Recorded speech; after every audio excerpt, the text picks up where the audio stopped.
তো আমরা অন্য একটা প্রশ্নে চলে যাই। জীবনে যদি লক্ষ্য না থাকে তাহলে কি হয়, বা জীবনে লক্ষ্য না থাকলে কি হয়?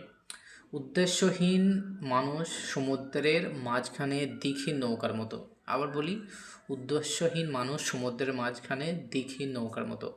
তাহলে যদি সে সমুদ্রে থাকে তাহলে কি পরিস্থিতি হতে পারে, তাহলে চিন্তা ভাবনা একটু করে দেখুন। লক্ষ্য না থাকলে কি হতে পারে?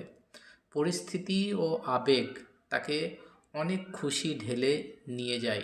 পরিস্থিতি ও আবেগ তাকে যেখানে খুশি সেখানে ঢেউয়ে ঢালি নিয়ে চলে যাবে। কিন্তু যার নির্দিষ্ট লক্ষ্য আছে তার মনোযোগ ও শক্তি এক জায়গায় কেন্দ্রীভূত হয়।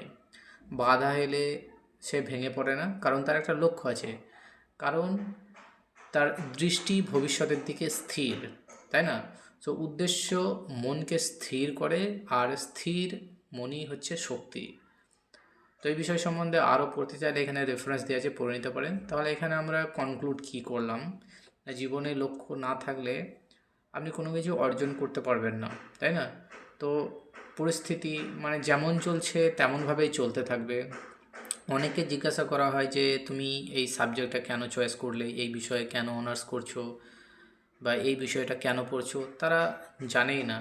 তো সেই জন্য প্রত্যেকটা জিনিস করার আগে তার উদ্দেশ্য আমাদেরকে ঠিক করতে হবে।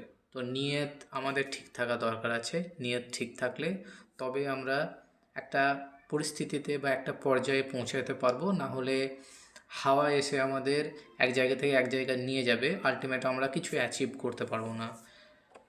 তো জীবনের লক্ষ্য না থাকলে একটা নির্দিষ্ট গন্তব্যে পৌঁছানো যায় না।